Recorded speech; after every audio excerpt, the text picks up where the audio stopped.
right, welcome back to another installment of the 94 podcast. I'm so excited to be here. We have a lot of things to talk about, but real quick, big shout out to just everyone here at CCX. Really appreciate them live here in the CCX studios once again. I'm Brook, Eddle, the host here of the 94 podcast. Riding solo, no Jim Bushy today. I don't know if he's going to be, I think he might be at a wedding. So I think he might be off for this week. He did let me know that he was going to be going out to a wedding. So we'll catch up with Jim later. But let's talk some football.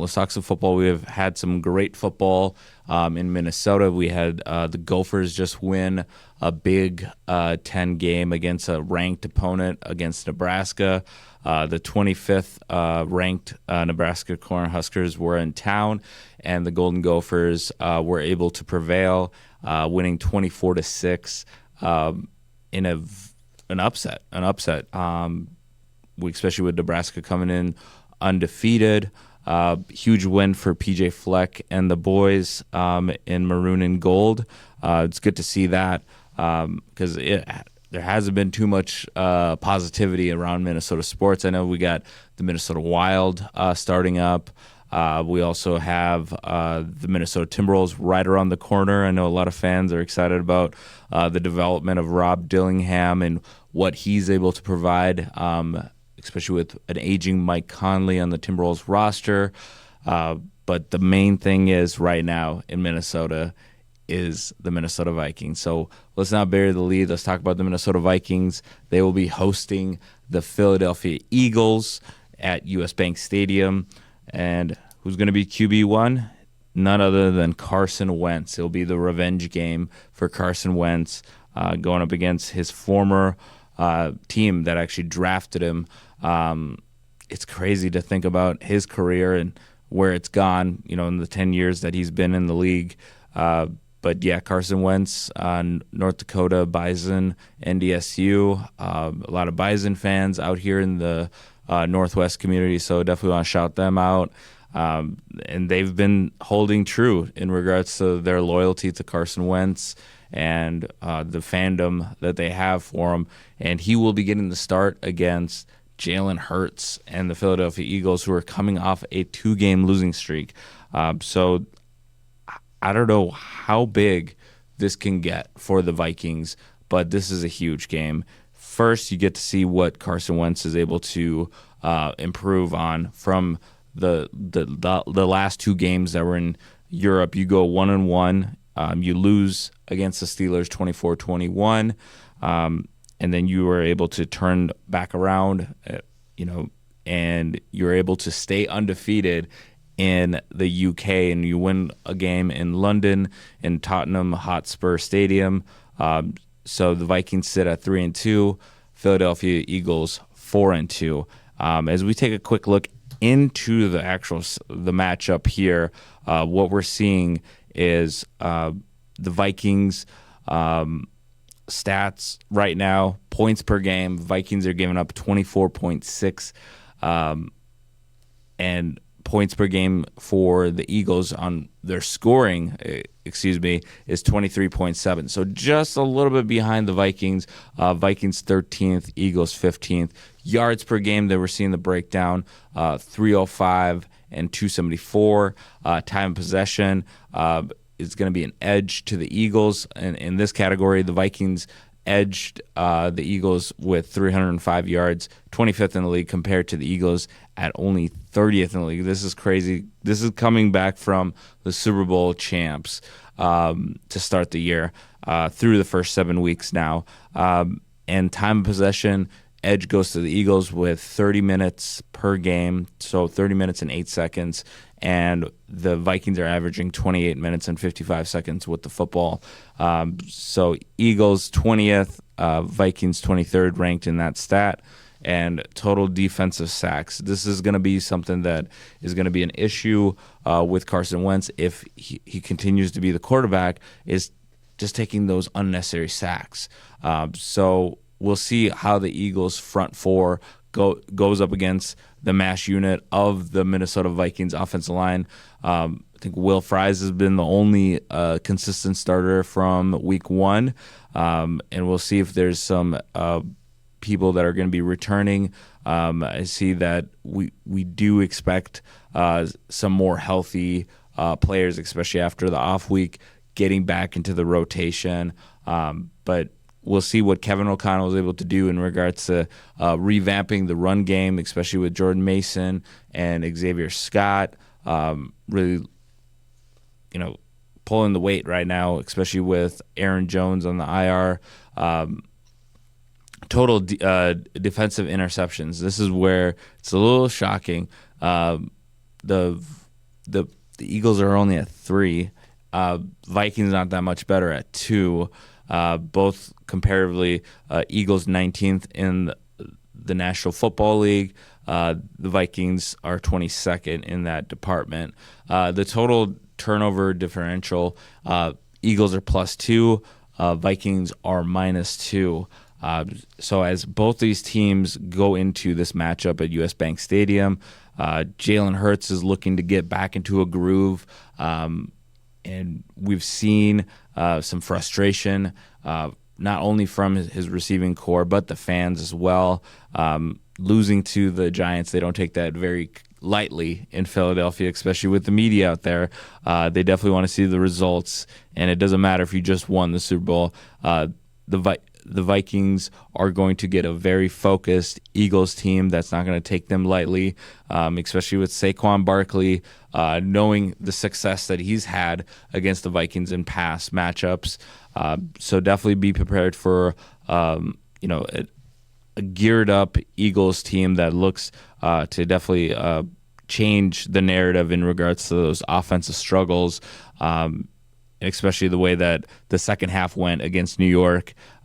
It was kind of, that they were going to be coming into this game ready to go and also fully focused and not looking past the Vikings. As we look at the Vikings are, as we said, winners in their last game against Cleveland. They beat them 21-17. And you're going into this game and you're realizing, all right, the Eagles are tough. And you play the Eagles tough always. Last game that the Vikings and Eagles both matched up, it was a Thursday night game, and the Eagles won 34-28. And if you can recall, that was the game that Justin Jefferson was about to go in for a score right before halftime, but the ball ended up out of bounds, and it was a touchback, and then that proved to be costly because I think that was back when Kirk Cousins was still on the roster.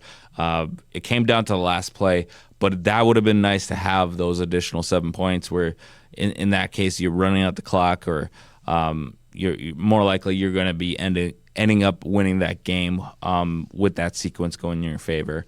But as we go and look forward to who's going to be available for this game, the injury report that we see, the Eagles have Zach Bond, a full participant, more likely to go. Jonathan Allen as well did participate, given the green light. A couple of the other injuries that we're seeing here, the Eagles got Calcaterra, their backup tight end, oblique. He did not participate in the practices leading up to the matchup.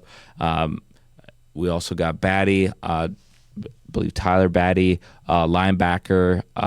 He's questionable with a knee. He did have full participation, but more likely a questionable game time decision. Jalen Carter, defensive line out of Georgia for the Philadelphia Eagles, is questionable with a heel. He did participate in organized practices.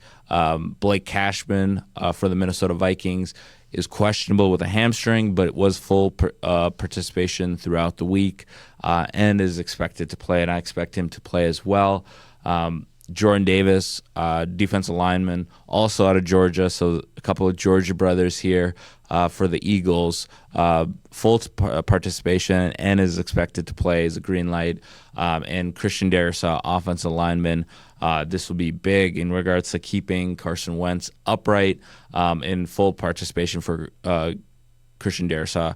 We'll see if there's going to be a snap count for him, but it will be really nice to see 71 back out on the field and not on the sideline.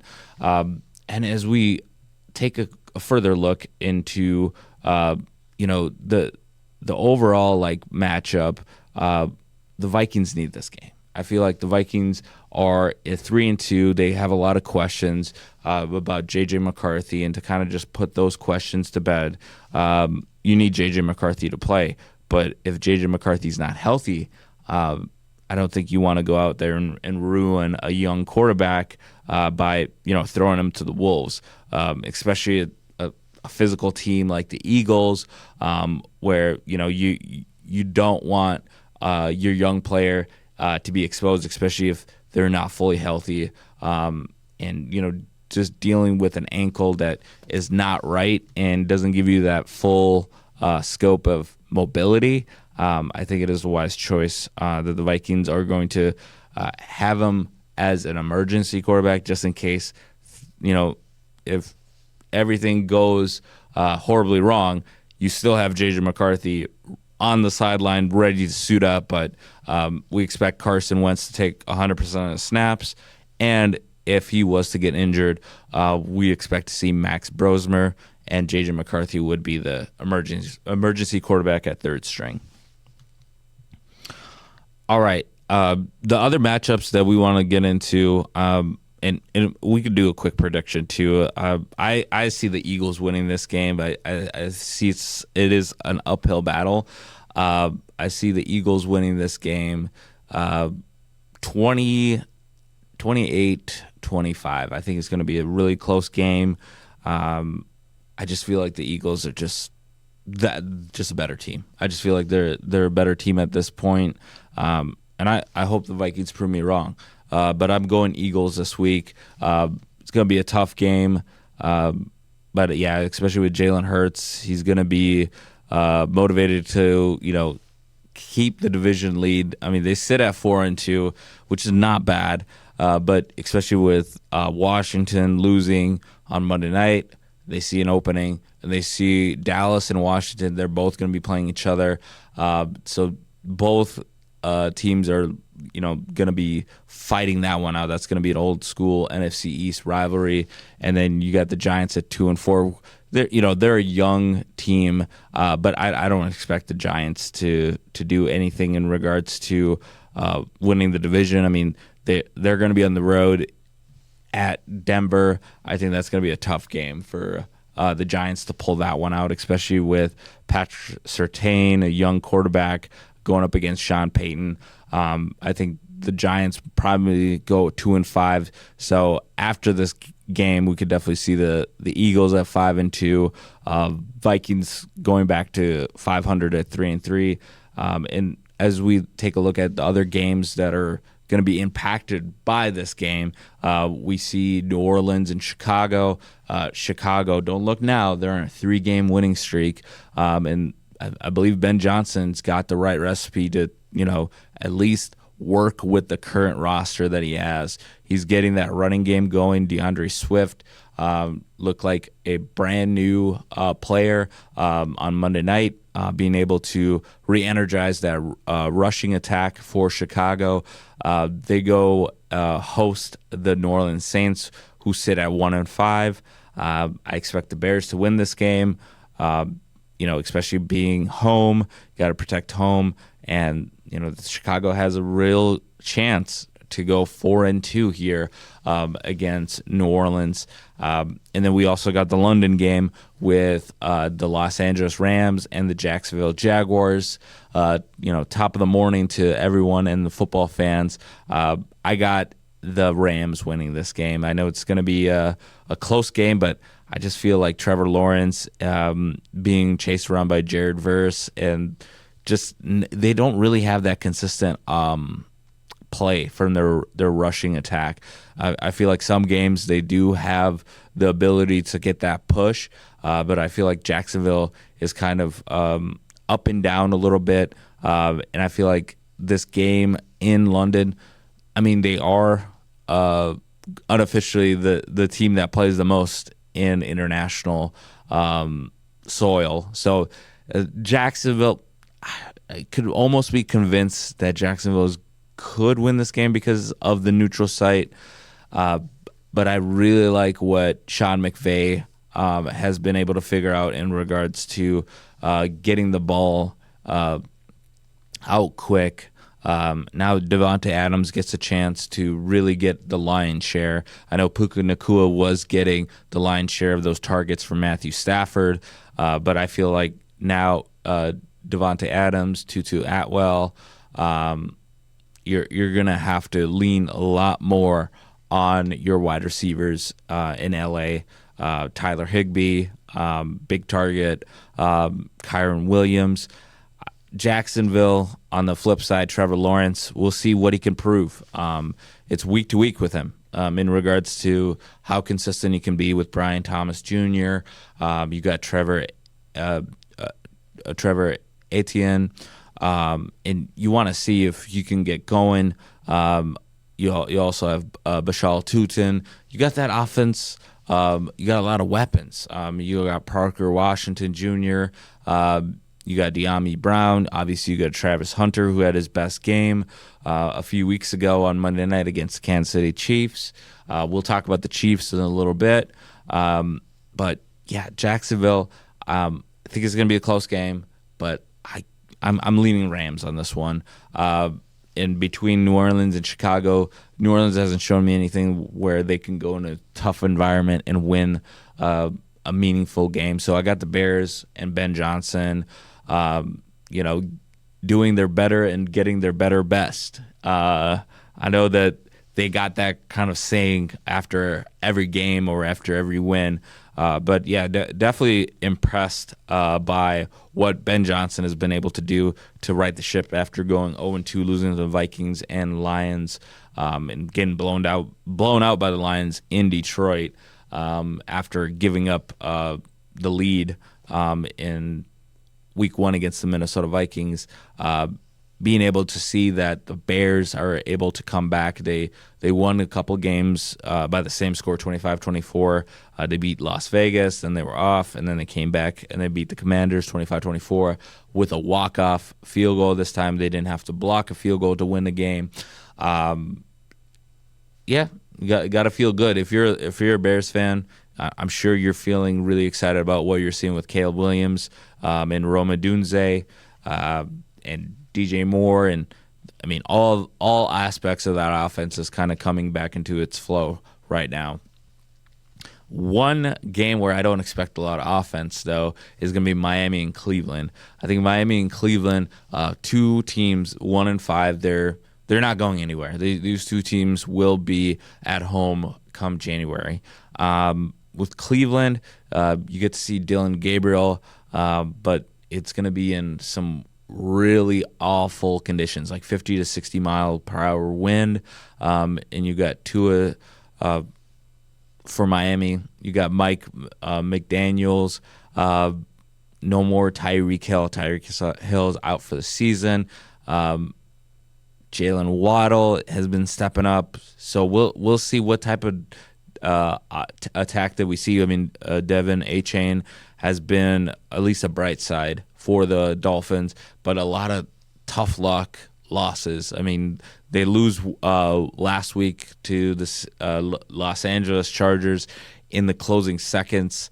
Just a tough way to go out, especially when you just have a hard-fought game and you're not able to close it out, especially with those critical winning plays that are not being made by the Dolphins at this point. So this will be a comedy of errors. I expect this to be a low-scoring game, maybe a 10-9 kind of ball game. I got to go edge to the Cleveland Browns because Tua Tagovailoa, I don't know if he has that leadership gene in him because I feel like he's calling out players, saying that they're not showing up to on-time player meetings, and they're not really actually invested in this team, which is definitely troubling, especially with the coach, and he's on the hot seat. We'll see, though. We'll see, because Will Grier and in regards to will we see a change? Will we see a change? Because this is the same ownership that was in a back and forth with Brian Flores. So maybe that could be some kind of indication that they may stay with McDaniels, for at least another year. Highly unlikely. I see that he's probably more likely going to be relieved of his duties by the end of the year, if not before. But right now, Cleveland, the story is Dylan Gabriel. What will Dylan Gabriel be able to do with the opportunity given to him? He didn't look too impressive in his second career start against the Pittsburgh Steelers. He gets his third crack at it with a home game now against the Miami Dolphins, which is kind of crazy that the Steelers have like a 22-game consecutive streak against the Cleveland Browns. But the Browns don't need to worry about the boogeyman in the Pittsburgh Steelers. They lost already this week to Joe Flacco, and Aaron Rodgers was not pleased with his teammate after getting pushed down. But that's the AFC North there for you. It's a log jam, and the Steelers are not going to run away with it. The Bengals are maybe back in the thick of things with a huge win on Thursday, being able to drive down late and kick the game-winning field goal, and then hold off the Steelers in the waning seconds, surviving a Hail Mary from Aaron Rodgers, which some have not been able to survive. Just ask a Detroit Lions fan and what he's been able to do when he was in a Green Bay Packers uniform. Same thing with the Arizona Cardinals. And what we want to talk about next, we want to talk about the shove gate in regards to how Kansas City was able to beat the Detroit Lions. And then we could also talk about the Arizona Cardinals, and they also had their own shove gate between their head coach Gannon and DeMarcado. So Jonathan Gannon got really upset after a fumble, and he goes and gets fined after pushing or shoving or punching his running back DeMarcado. And this is after like an 81-yard run. He did everything right, but get the ball across the end zone. We've seen this countless times where players don't complete the game function of scoring a touchdown. And that was frustrating because they went on to lose to the Tennessee Titans. And the Tennessee Titans coach has already been relieved. Brian Callahan has been relieved of his duties in Tennessee. So that just shows you lose to a team like Tennessee, or you just have an awful showing against a team like Tennessee. These coaches are definitely going to feel it. They're going to feel that pressure because ownerships is looking at your overall body of work in regards to bringing you back, and that might have put his job in jeopardy. But the shove gate that we want to talk about next, in a little bit more further detail, is the Kansas City Chiefs and the Detroit Lions. That was a game last week. It was a Sunday night game. You see Juju Smith-Schuster right after Brian Branch was walking right past Patrick Mahomes. He kind of brushes off Patrick Mahomes, and then he goes and smushes Juju Smith-Schuster in the face. They're both wearing helmets, but he kind of smushes them, and then that kind of starts a whole brouhaha in between those two teams, where Pacheco is also getting in Brian Branch's face, and Juju's getting back into the scuffle because he took exception to getting basically a stiff arm to the face, and this is after the game. And Patrick Mahomes made a comment during the post game interviews saying that we compete whistle to whistle. In between the whistles, and at that point, the game was over. They were in victory formation, and it seemed like a little bit more of sour apples from Brian Branch, and he did get a game suspension after that. The Chiefs are 3-3. They needed that win. That may have sparked another run here for the Chiefs, as they do get Rashee Rice back, and just in time for the Las Vegas Raiders, who do come in with a record of 2-4. They've kind of figured things out a little bit about what they want to do on offense. They got their second win in spite of just mediocre play from the offense. You still got Geno Smith making mistakes. Ashton Jeanty, we'll see what he can do against the Kansas City Chiefs, but I expect this one to be a closer game than expected, especially it's a divisional game.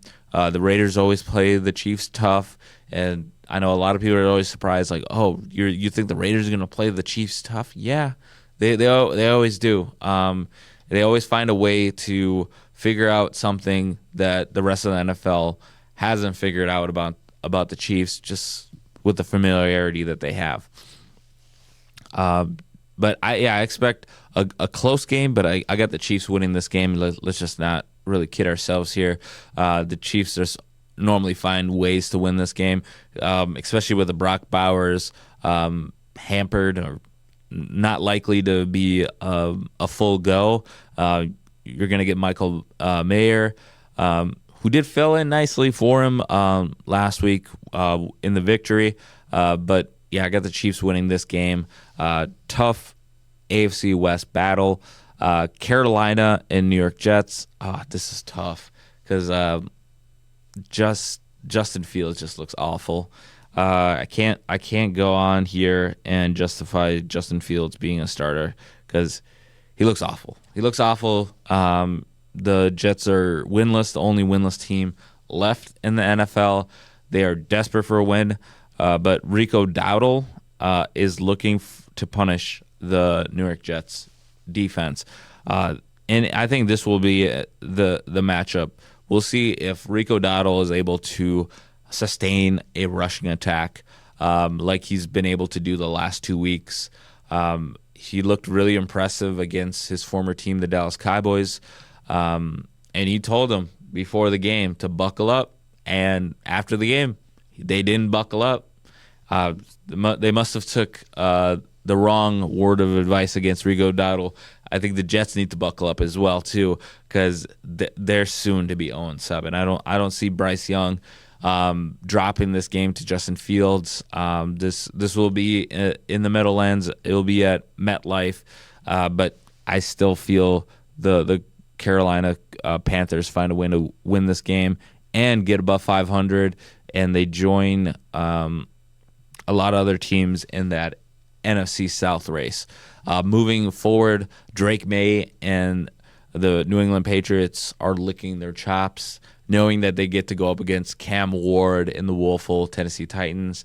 Fresh off a coach firing, the team, we'll see if they come out with a spark. Calvin Ridley more likely is going to be out for this matchup.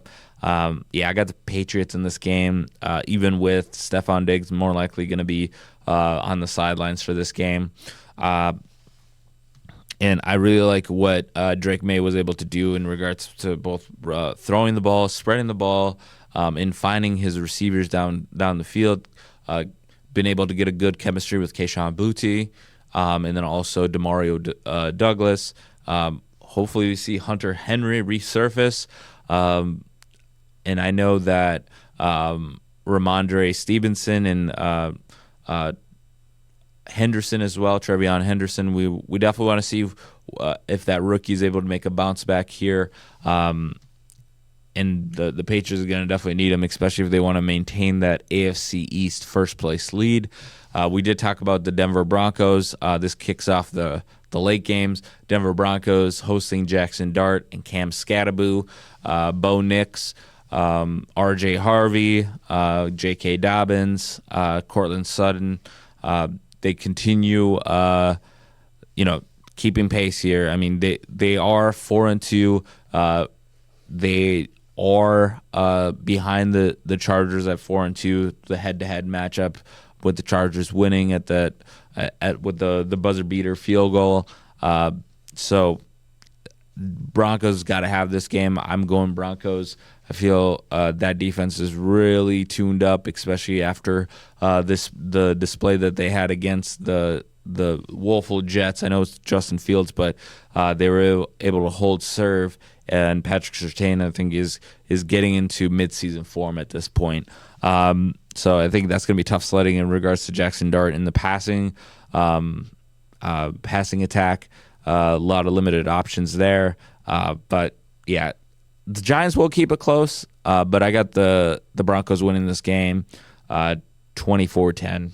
Yeah, I think they pull away in the second half or late fourth quarter. Just one of those patent long drives to put the game away. One of the games of the week, though, has got to be Indy versus Los Angeles. Like, come on. This is a future playoff preview. And Justin Herbert going up against Indiana Jones. This time it will be in L.A. That will be a marquee matchup. I'm excited to see what Jonathan Taylor is able to do against this Chargers vaunted defense. Likewise with what Justin Herbert's able to do, both with Hassan Haskins and Kameni Vidal.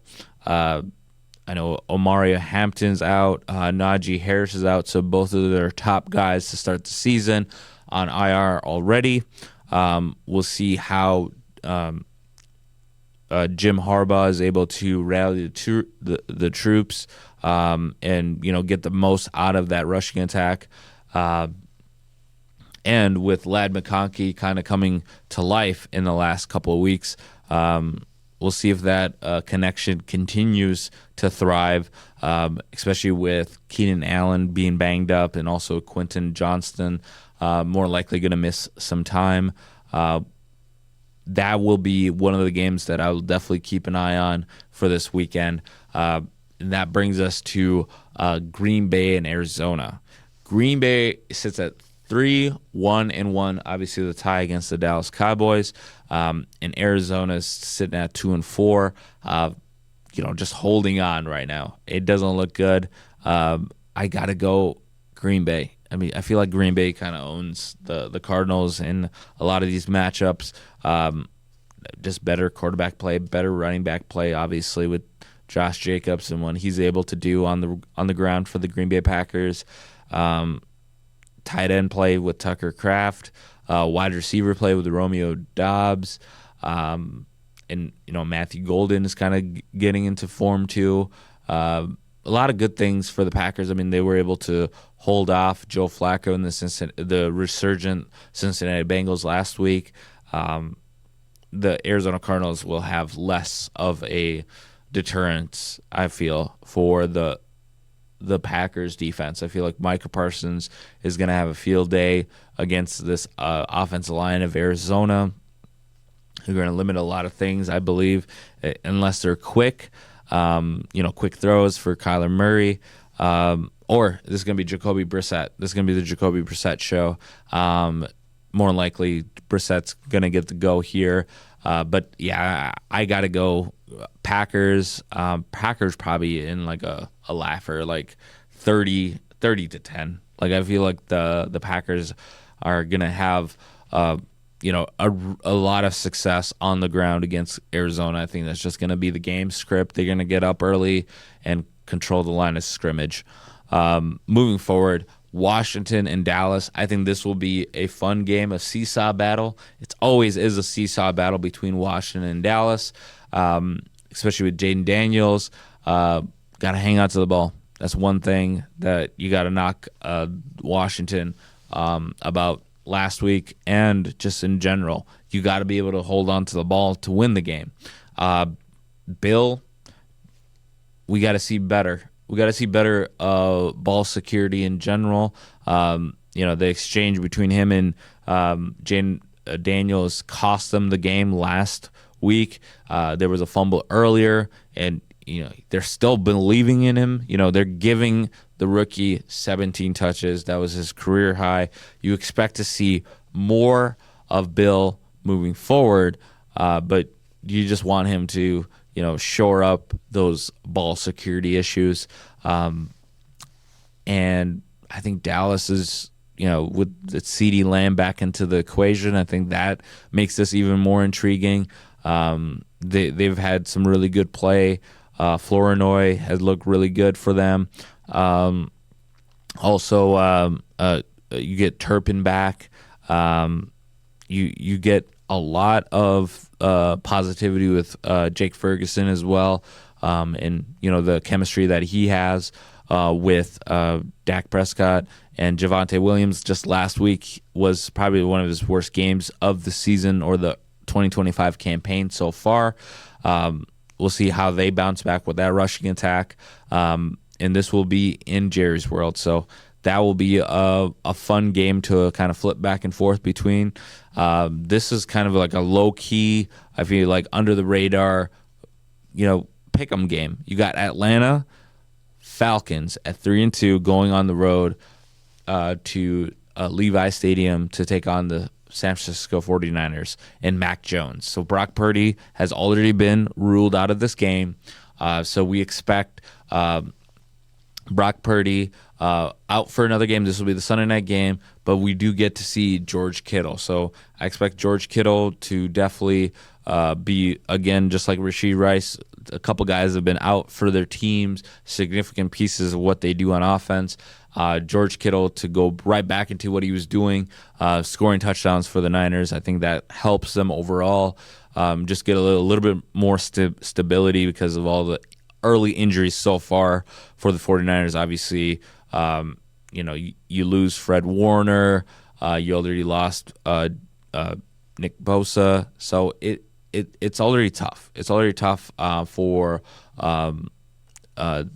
the San Francisco 49ers and what they're trying to do this year. You haven't seen their full squad out there. You haven't seen Brandon Ayuk, which, again, there's a story there in regards to he's removed all social media tags to the San Francisco 49ers. So, again, the soap opera continues with him. You get Jennings, again, somewhat back. And then also Ricky Pearsall is out. So, again, a lot of holes in the San Francisco 49ers lineup at this point.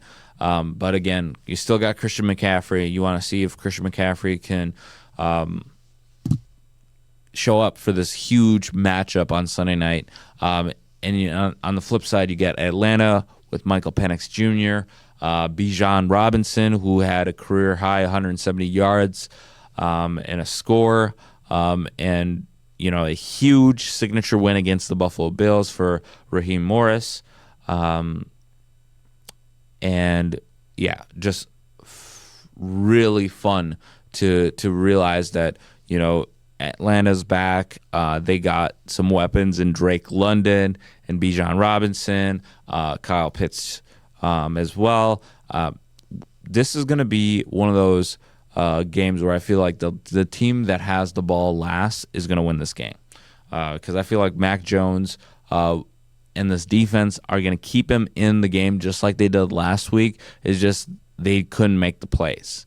That was the difference in the game against Tampa Bay last week. I think it's going to be a similar game script. It's going to be like a close score throughout the game. It might be like a 20-20 game going to the fourth quarter. And I think I could see San Francisco winning because they're at home, and you get a little bit more of that emotional juice. You get one of your keystone leaders in George Kittle back. So I'm going 49ers just off the fact that you get that leader in the clubhouse with George Kittle back. So I feel that's going to push the 49ers into the winner's circle. And speaking of those same Tampa Bay Buccaneers, we get a Monday night classic. We get a Monday night doubleheader this week. But the Monday night a premier game is going to be Tampa Bay and Detroit. I believe that is the game of the Monday night, because this was a playoff matchup 2 years ago. You get Tampa Bay going on the road, Baker Mayfield taking the 5-1 Buccaneers. MVP talks as well. He's in the middle of those MVP talks, and rightfully so, doing this without Mike Evans for a good portion, Chris Godwin. Also now Emeka Egbuka is on the sideline. So the Buccaneers are kind of trending into that same mold as the 49ers, having a lot of holes in their lineups, but it's next man up. You get the Johnson brothers, Johnson and Johnson. You get Cam and you get Tez Johnson leading the way for the receiving core. And again, Cade Otton, Rashad White has been doing a great job filling in for Bucky Irving. So Tampa Bay is next man up. We'll see how Todd Bowles and his defense is able to slow down Jared Goff and the Detroit Lions offense at Ford Field, because the plus minus is crazy in regards to when Detroit is home compared to on the road. It's night and day. You're going to see a way more energetic offensive attack, I feel like, compared to what you saw against the Chiefs on the road when they were in Arrowhead last week for Sunday night. So another primetime matchup for Dan Campbell and his Lions. We get to see what Jahmyr Gibbs is able to do. Is he able to bounce back? David Montgomery, again, I feel like they went away from him a little too early last week.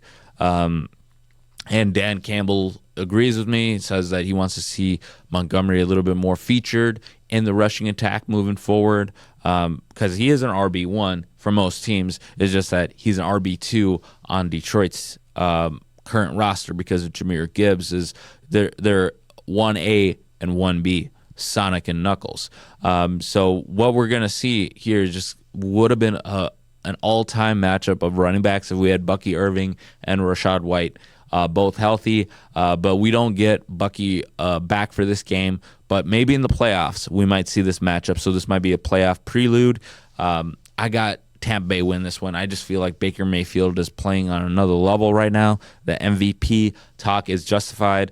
I got Buccaneers winning this game 31-28. Something real close to that score. I think it's going to be a fun game, back and forth. I just feel like Baker Mayfield has just unleashed something with this offense and the never die mentality of the Tampa Bay Buccaneers. Moving forward, the final game on the slate, we got Houston and Seattle. Houston is 2-3, but they're not out of it. They're still in the race. I know that you got Indianapolis at 5-1. You got Jacksonville at 4-2. This is a must win for Houston. As they go on the road, CJ Stroud goes on the road to visit Seattle and Sam Darnold and Jackson Smith and Jigba. We'll see if Kenneth Walker is able to have a huge game here. They'll definitely need it against Houston. Nico Collins, no Joe Mixon yet for the Houston Texans. We'll see how Woody Marks, Damian Pierce, and Nick Chubb, the running back by committee, is able to at least withstand a rushing attack for Houston. But yeah, I got Seattle. This is a tough game, a tough place to play for Houston. I feel like Sam Darnold and Jackson Smith and Jigba have definitely they've unsealed the cap. The cap is open in regards to the bottle cap on the chemistry. I feel it's overflowing with chemistry right now in Seattle. What they're doing with AJ Barner as well as a downfield threat. So Seattle's air attack has definitely been impressive. Zach Charbonnet and paired with Kenneth Walker, that's a lot of weapons, and Seattle's defense has been looking really good. We'll see if Houston is able to go stride for stride in this game. But I got Seattle winning this game. I just feel like the 12s show up here in a big way to impact what Houston's able to do on offense. And I feel the defense is going to have maybe a touchdown here. I feel like maybe there might be a touchdown, either a strip sack that ends up being a scoop and score, or we could definitely see a pick six here. I feel like Seattle is one of those sneaky teams that has a sneaky good defense. So I'm going Seattle in this game. We're going 22 to 14. 22 to 14. Those are some great games. Let's talk about baseball real quick. I know we are just took care of the NFL, but Shohei Ohtani, we got to talk about him. This is greatness. We are witnessing greatness. They swept the Brewers. Hey, that's the curse of the L. The flag that they took for the Chicago Cubs in mockery. The curse of the L flag. Fly the L, Milwaukee Brewers, because you guys got swept and it wasn't even close. You guys went out real bad. In regards to they broke, or I think they tied a record with the Chicago White Sox of only having 9 hits in a National League championship series, and that was through 3 games. They didn't do too much better in Game 4 last night, where Shohei Ohtani, just one of the greatest individual performances of all time. He was able to record the top exit velocity in the game with 116.9, and that was one of his home runs. Second home run that was registered was 116.5. The third home run was 113.6. So he gets the top 3 in the top exit velocity, and then top distances for home runs, 469 feet. That almost left the ballpark and Dodger Stadium. Shohei Ohtani also had 446 feet home run, and then also a 427 feet. And did I not only hit the ball of the ballpark, I kept the ball in the ballpark as well. So he had the top pitch velocity at 100.3. So he kept it 100 as well, with 2 pitches at 100.3 and 100.2. And there's no one else even getting close to triple digits, where Shohei Ohtani had 99.5 and 99.4 and 99.4, registering as the top 5 for the entire game. And then swings and misses that he was able to produce, he had 19 swing and misses and a total of 10 strikeouts in shutout ball. He had 10 Ks, 0 runs, 3 moonshots. And Shohei Ohtani, without a doubt, was the winner of the National League Championship Series MVP. Who else are you going to give it to at that point? After a performance of a lifetime, and also just powered by a game for ages, LA is back in the World Series. Congratulations to the Los Angeles Dodgers. And as Ohtani's home runs are broken down from leadoff to clearing, or he had a leadoff home run, to clearing the roof, to a rare third home run, to, I believe it was like left center.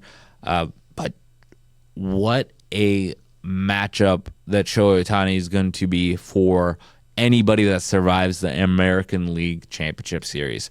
After late dramatics, the Mariners win Game 5, and then they go up to Toronto. They go north of the border, so they go to Canada for Game 6, with 1 game away from the first trip to the World Series. Got to give the Mariners a lot of credit. They've been a gritty club. I think Suarez spoke about it, how his journey starting in Seattle, leaving Seattle, going to Arizona, and then coming back to Seattle in like a trade deadline move.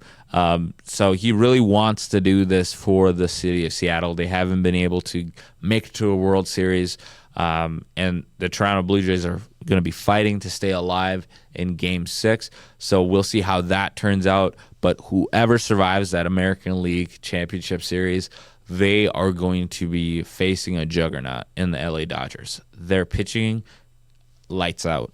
They're hitting, led by Shohei Ohtani, just tough. It's tough for any pitching staff to go up and down that lineup and expect success. And Mookie Betts was quoted saying, he's Michael Jordan and we're the Chicago Bulls.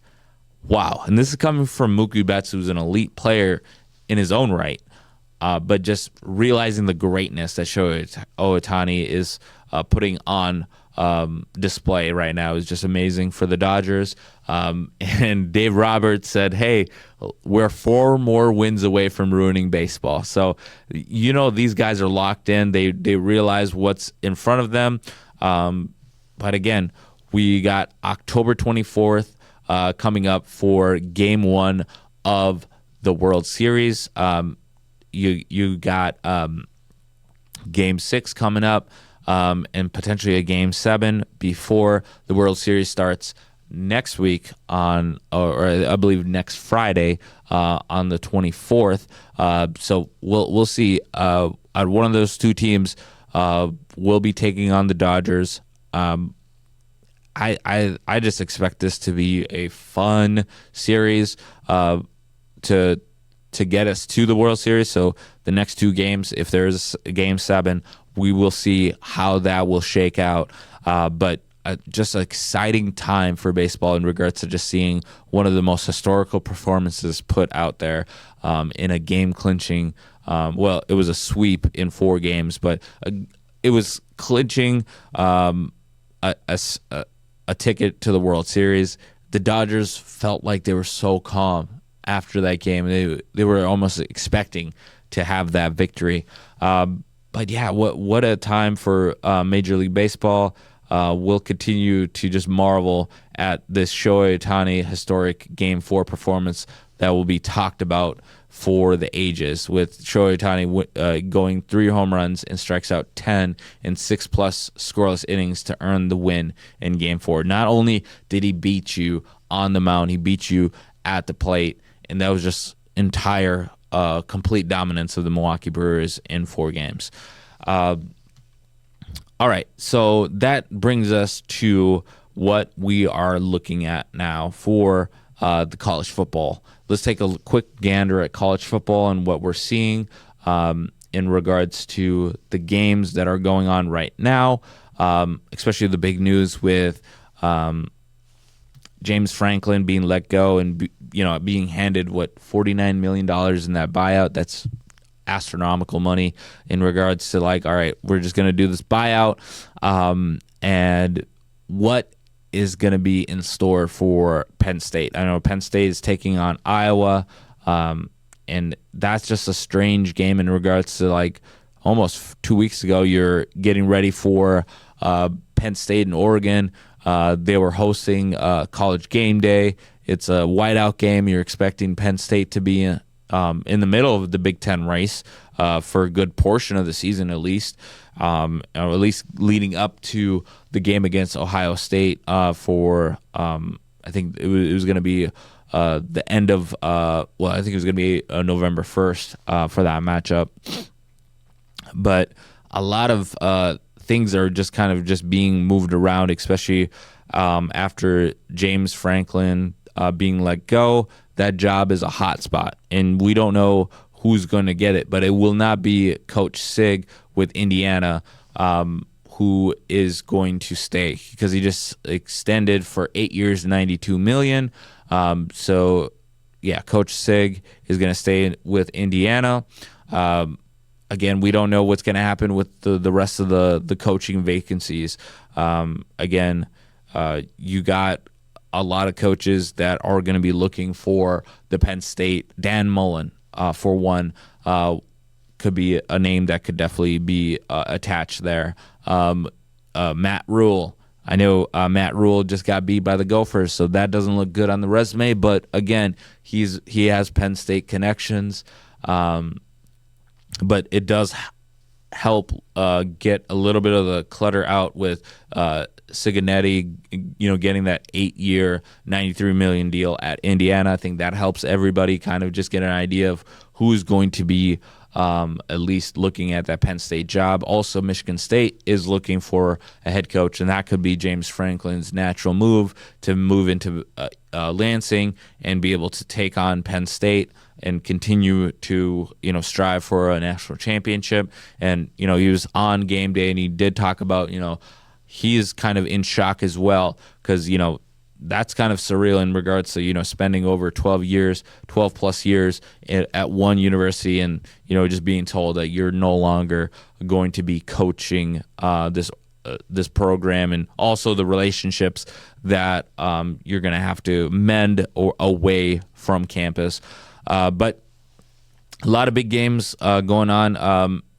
What a big upset, though, last night with the Louisville Cardinals taking down the Miami Hurricanes 24-21. So Miami no longer undefeated. They drop to 5-1. That leaves a lot of things to happen for this week. You got Ohio State, though, comfortably up 17-0 against Wisconsin.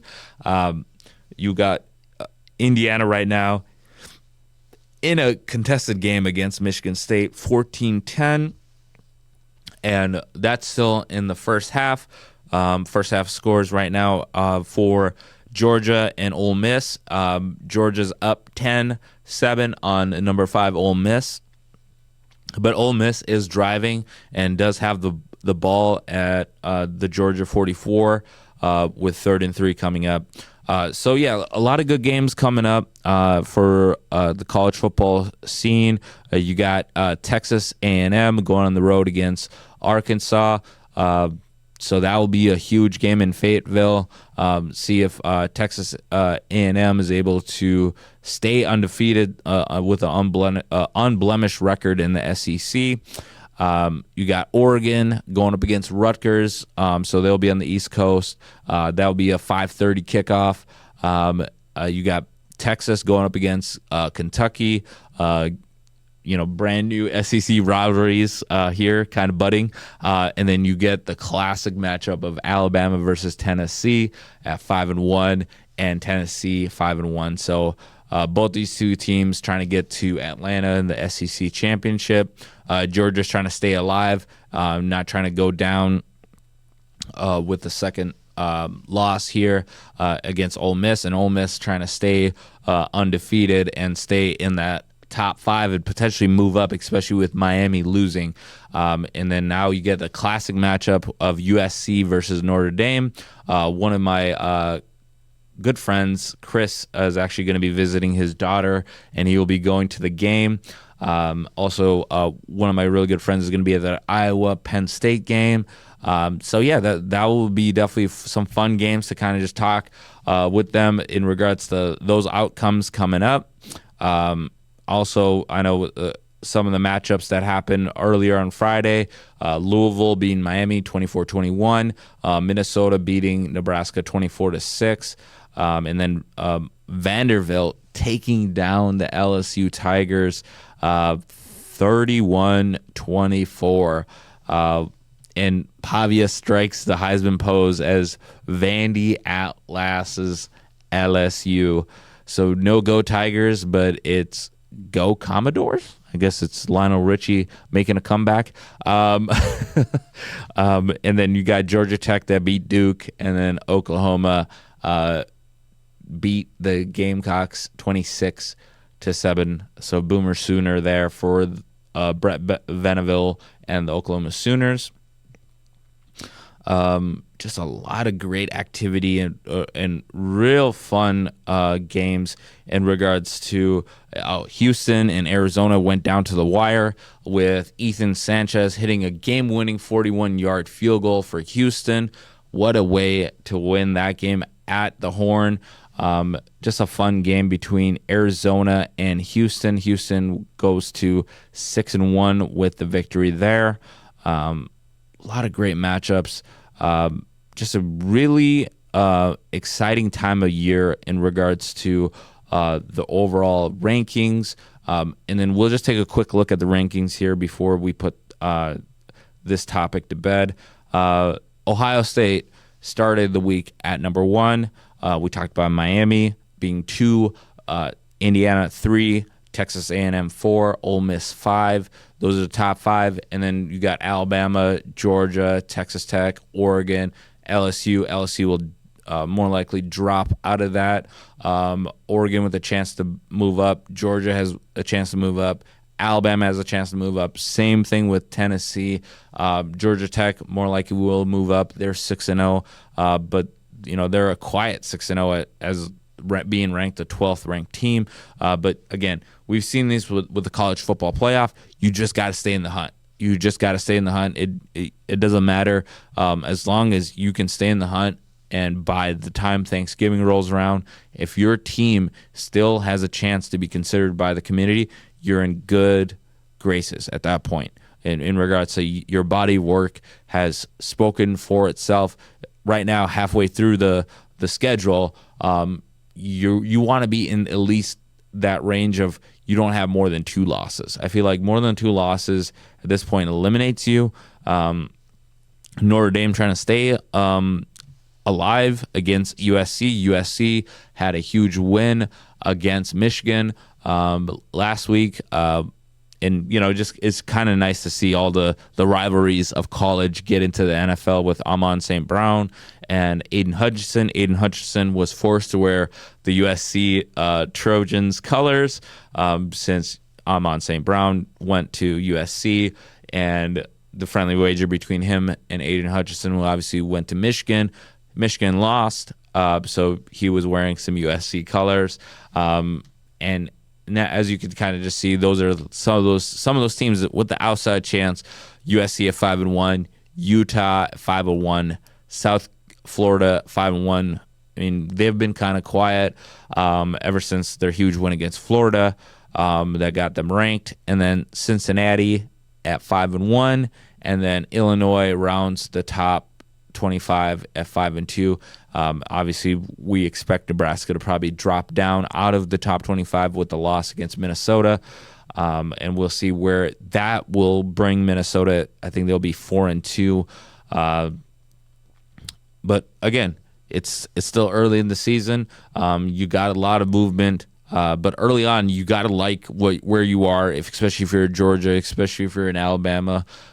You have opportunities, especially playing strength of schedule. You just got to win your games. You control your destiny to get back to Atlanta. And Indiana, you got to feel really good.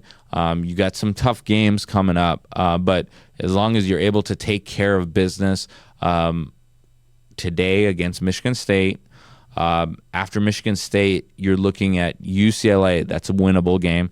Maryland, that's a winnable game.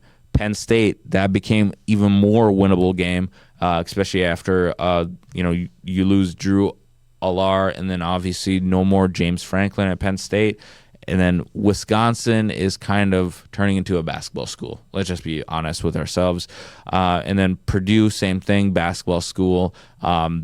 So the rest of the schedule, you got 1, 2, 3, 4, 5 games that are winnable, and you're in a game right now that you do have the lead. Indiana has a strong possibility to be in the Big Ten championship game. Will they be going up against Ohio State? I don't know if it will be kind of one of those situations where both the teams that make it to the Big Ten championship will be at least granted a berth. But again, it's brand new functionality in regards to how the college playoff committee works. So this will be their second crack at it in regards to how the college football playoff landscape will look like by the time we're announcing these games in December and going to January for the national championship. But definitely expect Indiana to be in the talks as long as they can keep those W's coming. I think that's the main thing here is that everything's right in front of you. You just got to win. The Big Ten, you're leading the Big Ten right now, 6-0. You got Ohio State right there at 6-0 to be the regular season champions. And Ohio State still has Michigan, and that's always just been like a tricky game for Ohio State. The game, USC, tough game against Notre Dame. Michigan, we already talked about them. They're at a 5-2 record, 3-1. Minnesota's 3-1 conference, 5-2. Oregon 2-1, 5-1. But we know Oregon is probably going to rise back up. Northwestern 2-1, but you're not really expecting them. Iowa 2-1. They get an opportunity to take on Penn State. Penn State 0-3 in Big Ten. Probably a good reason why James Franklin's no longer at Penn State. But yeah, those are just the exciting things that we're seeing right now with the Big Ten football and all around with the SEC as well. With all what we see in regards to the overall teams that we expect to be in the final college football playoff standings. It's wide open. And as you take a look at Georgia, let's just take a quick look at Georgia, just one of the teams that have a record of 5-1.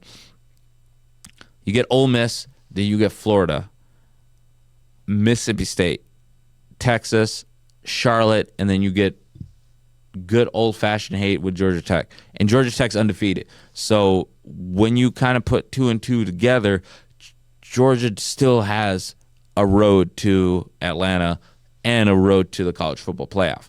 But it's going to need to include running the table and getting some help. Definitely need some help. You definitely need Alabama to drop one against Tennessee.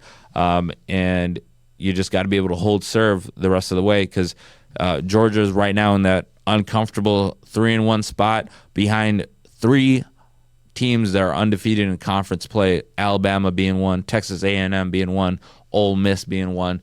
So for Georgia to even sniff an opportunity to get back into the SEC, they need some help. They need Texas A&M to potentially drop one against Arkansas or potentially see if Alabama is going to drop one of the games coming up. And again, Tennessee, Alabama, that's not a guarantee. Tennessee is one of those hard-nosed teams where they were in the college football playoffs, so they know what it takes to get to the big stages in college football. But yeah, that's a quick wrap up there in regards to what we're seeing there in college football. We got NHL starting, the Minnesota Wild looking good. Kirill Kaprizov, I believe, leading leading the NHL in goals.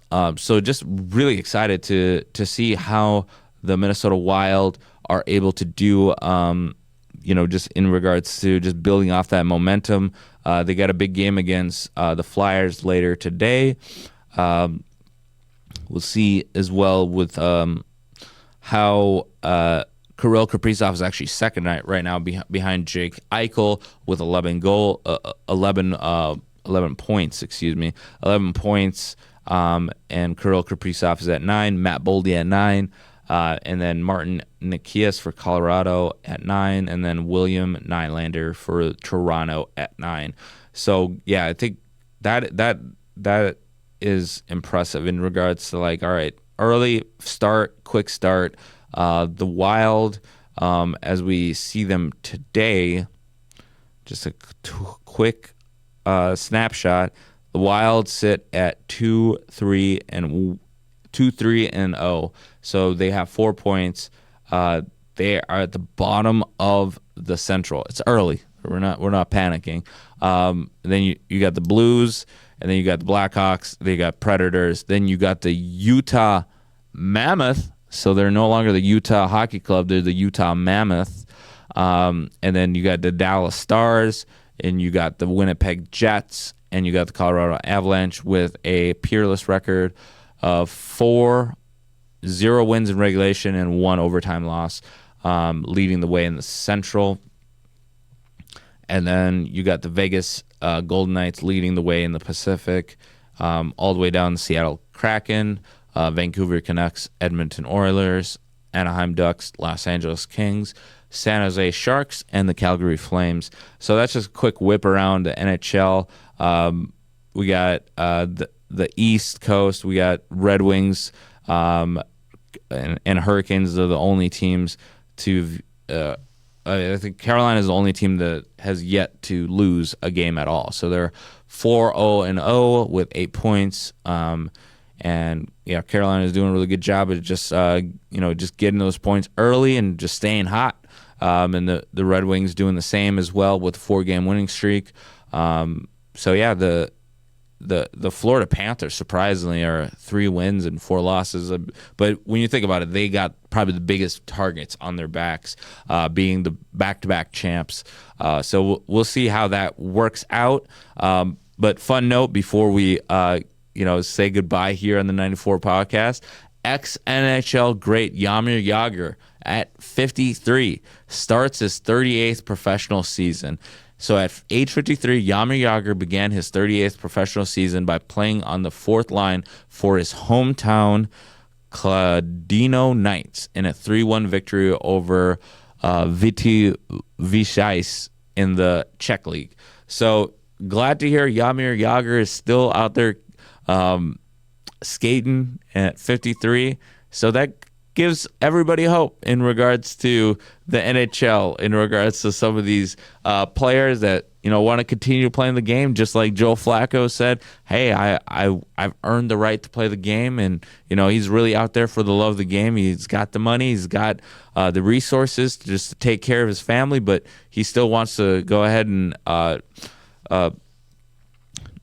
strap up the chin strap and get out there and make a difference for his team. So just a nice little note there. Really excited in regards to the 94 podcast as we come to you guys. Like and subscribe the channel. You can also see us on CCX Create Channel 20.